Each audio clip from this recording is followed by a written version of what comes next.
Protection కాదు, అది Congress party వాళ్ళ అసెట్ ప్రొటెక్షన్ కోసం తీసుకొచ్చారు.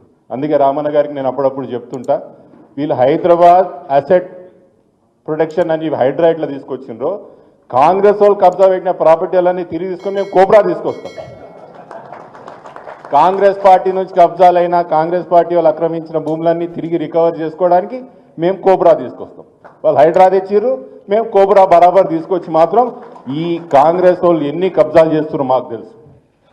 గ్రౌండ్ లెవెల్లో పై స్థాయి నుంచి ముఖ్యమంత్రి గారు కుటుంబ సభ్యులు ఎన్ని భూముల అగ్రిమెంట్లు చేసుకుంటున్నారు, ఎన్ని కబ్జాలు చేస్తున్నారు, ఎంత బెదిరిస్తున్న విషయం మాకు తెలుసు. ముమ్మాటికి మేము అధికారంలోకి వస్తాం. 3 సంవత్సరాల తర్వాత అధికారంలోకి వచ్చిన తర్వాత కాంగ్రెస్ పార్టీ వాళ్ళు ఎక్కడెక్కడైతే కబ్జాలు పెట్టిర్రో, హైడ్రాన్ వాడుకొని ఎక్కడెక్కడైతే ప్రజలను బెదిరించి ఎవరైతే ఆస్తులు కొలగొట్టిర్రో మేము అన్నీ కూడా అప్పుడు అసెట్ రికవరీ అన్నీ కూడా చేసి అప్పుడు న్యాయం ఏందో మేము చూపిస్తామని మనం చేసుకుంటాం.